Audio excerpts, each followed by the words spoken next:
to SeaWorld Stadium. How are you doing today? Are you ready to see killer whales up close? Awesome. Thank you so much for joining us today. Your curiosity is wonderful. And just like you, it was my own curiosity about nature that led me to working right here at SeaWorld. We receive so many questions about killer whales each and every day from kids and grown-ups of all ages. We gathered these questions and put them together right here in this Killer Whales Up Close book to share with you today. We've connected the book so you'll be able to see everything up on the big screen. Now, if you're ready to get started, it's my privilege to introduce you to Andre. Hello everyone, how's everyone doing out there? Are you guys ready to meet some whales? That's great. Well, coming up first is one of our personal Valentine's. This is one on February 14th, 2013. Ladies and gentlemen, feast your eyes on this side of the pool. We're going to have our 2-year-old. Here is baby Makani.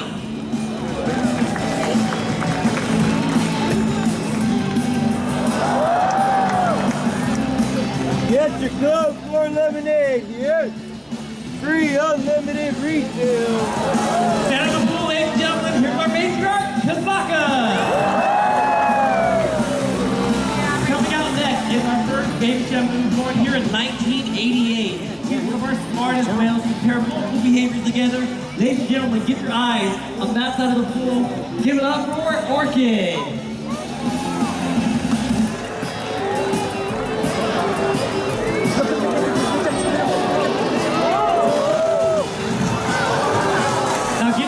Ladies and gentlemen, in the center of the pool, we're going to have Orkid, Makani, and Kasatka show you a center bow. Out in the wild, killer whales will use their eye patch to coordinate hunting behavior. Here at SeaWorld, they help coordinate group behavior. Ladies and gentlemen, Orkid, Kasatka, and Makani. SeaWorld San Diego is home to 11 killer whales. We have 5 males and 6 females. Our youngest is Amaya at 7 months old, and our oldest is Corky at 51 years old. You can see how different each whale is. But did you know there are even bigger differences in the wild? Would you be surprised if I told you there are actually different kinds of killer whales? Scientists refer to them as ecotypes.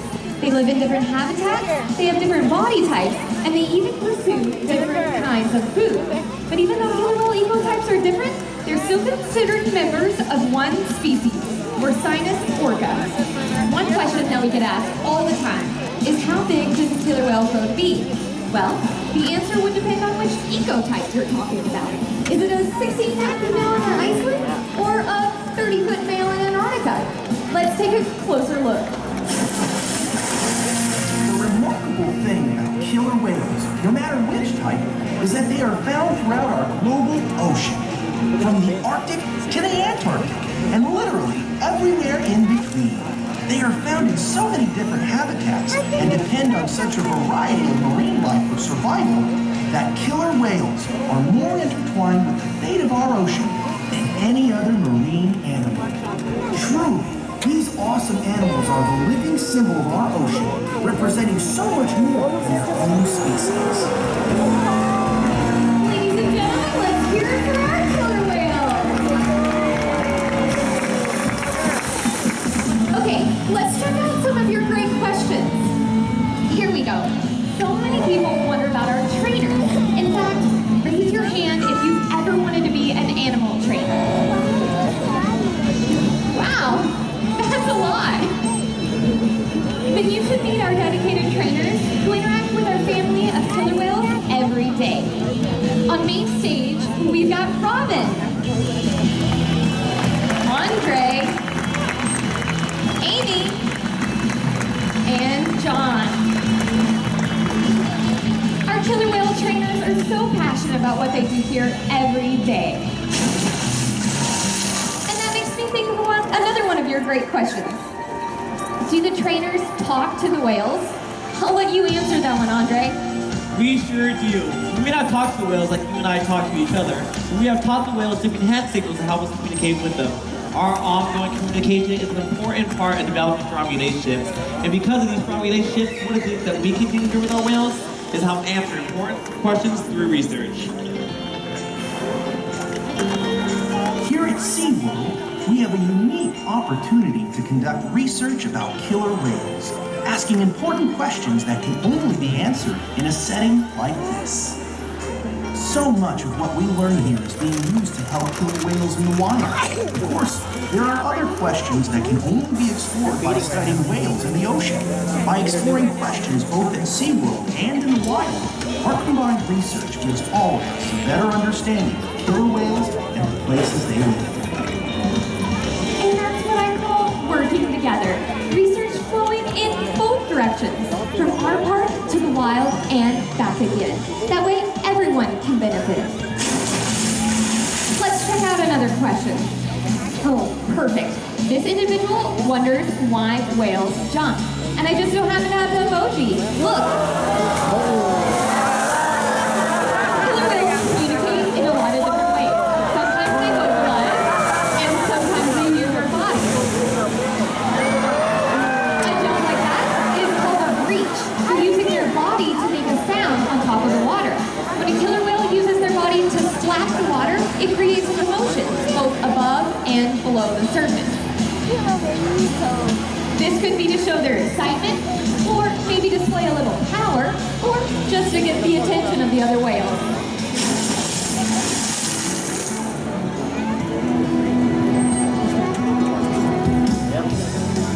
Some of you may have heard about Kalia's new cat, Amaya. Our SeaWorld social media fans have actually helped us name her. Here at SeaWorld, we watch newborn calves rely on their mothers for everything, right from the very first moment of birth.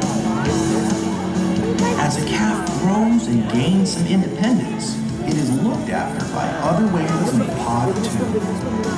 They help the mother protect the calf, teach it survival skills, and show the calf how to romp and play. Killer whales live in family-like groups known as pods. Like human families, their pods can range in size from just a handful of whales up to a few dozen. Ladies and gentlemen, it is my privilege to introduce you to Kalia and her new calf, Amaya.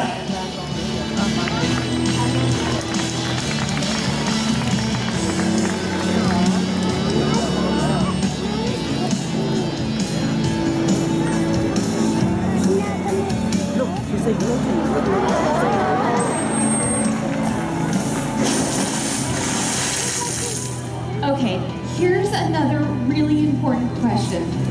Does having a killer whale breeding program here at SeaWorld help whales in the wild?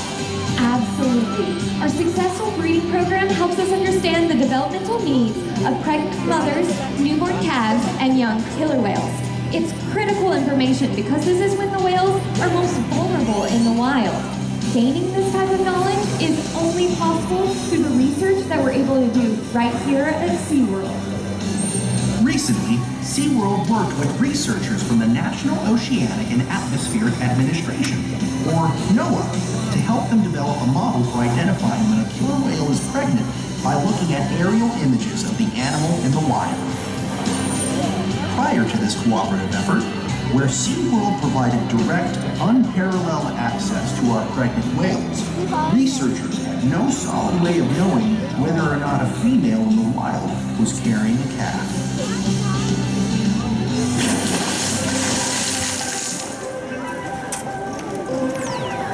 Wow, isn't that a lot of questions?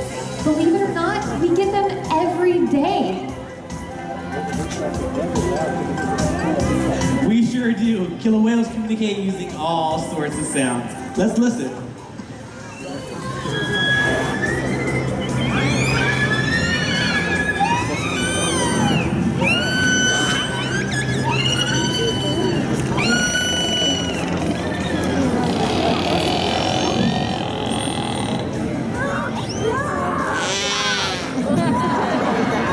Each kind of killer whale, each pod, has their own unique dialect, their own unique set of calls.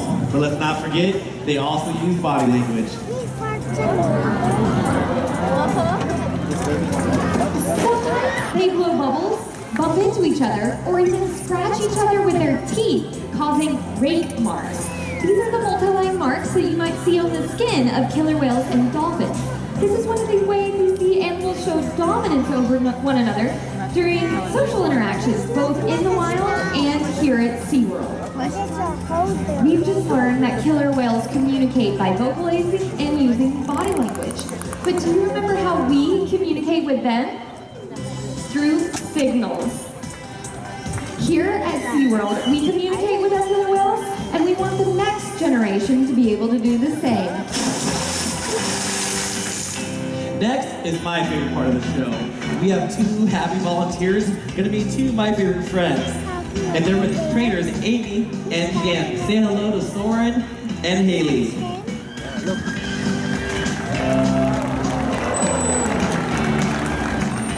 Great job. Now Soren and Haley, do me a favor. With your body, spin around in the circle.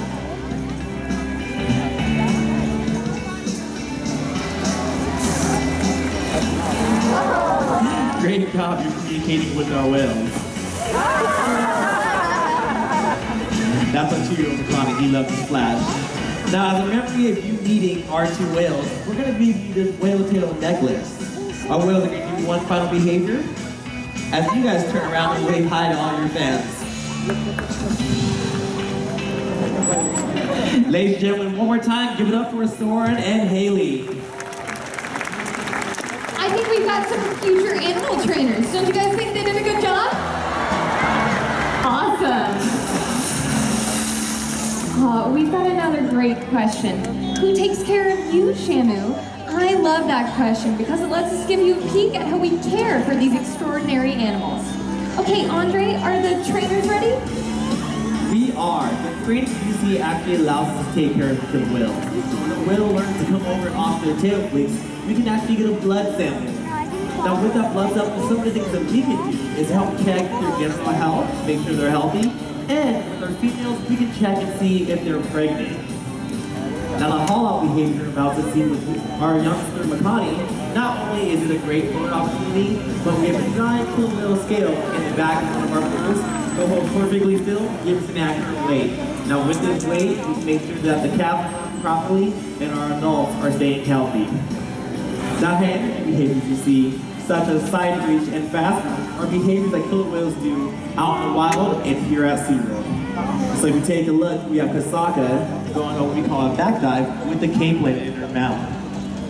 She would do a small jump on the far right side of the pool. Gain speed going about 28 to 30 miles per hour. And in the center of the pool, ladies and gentlemen, give it up for our matriarch, Kasatka. These high energy behaviors help us ensure that the killer whales receive the appropriate amount of exercise each and every day. I know that our guests also wonder, how much does the killer whale need to eat to stay healthy?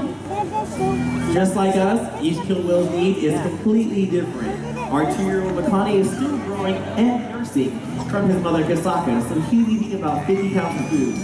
Whereas Nakai, his brother, is a juvenile male, is eating about 130 pounds of food.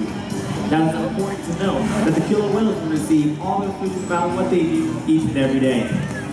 Because we've been able to determine how much killer whales eat throughout different stages of their life, researchers in the field can use this information to determine if ocean habitats are healthy enough for killer whale populations to thrive. And that type of information is invaluable.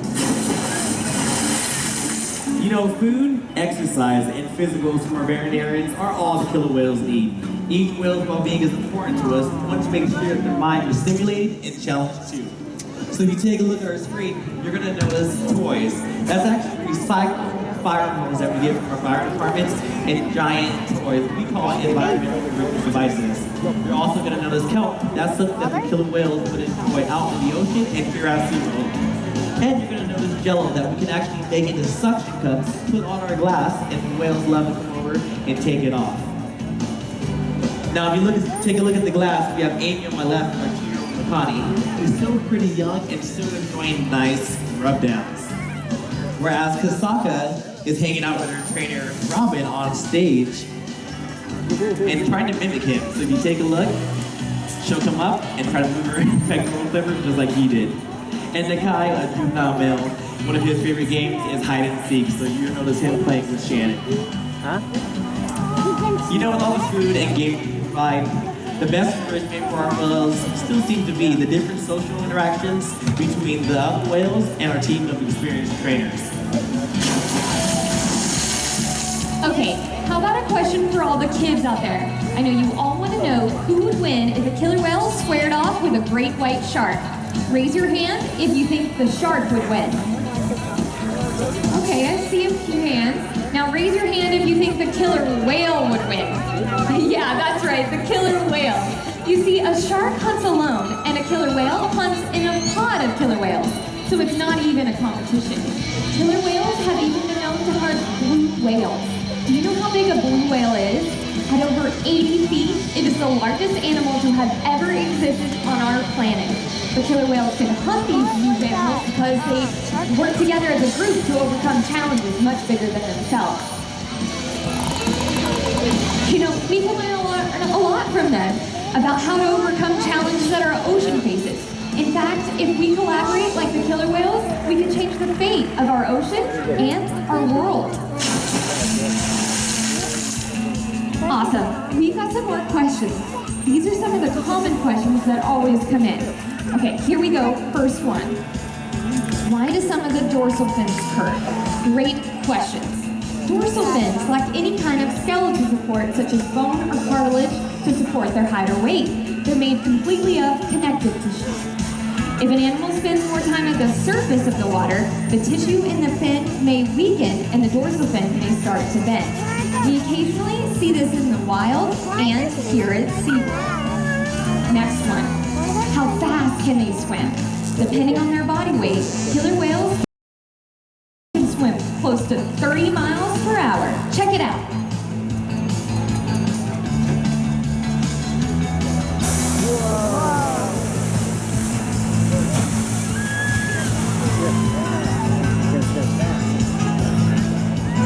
Wow. Next one. How much water can their tail splash? Well, their tail, or flukes as they're called, are strong enough to fling a whole lot of water about halfway up these stands. Last one. If all the whales splash at once, could they get the whole audience wet? Well, maybe not the whole audience.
Refreshing. You know, killer whales are so inspiring. In fact, the more we learn about them, the more we see how they represent more than just themselves. Truly, to better understand the killer whale is to better understand our oceans. Never stop wondering about the natural world around you. Be sure to visit SeaWorldSanDiego.com for your free download of the killer whales up close book and share it with your friends and family. From all of us to all of you, thank you for coming, thank you for wondering, and thank you for caring. We hope you enjoy killer whales up close, and hope to see you later today at our show and live at night show. Have a great day here at SeaWorld San Diego. Bye-bye, everyone.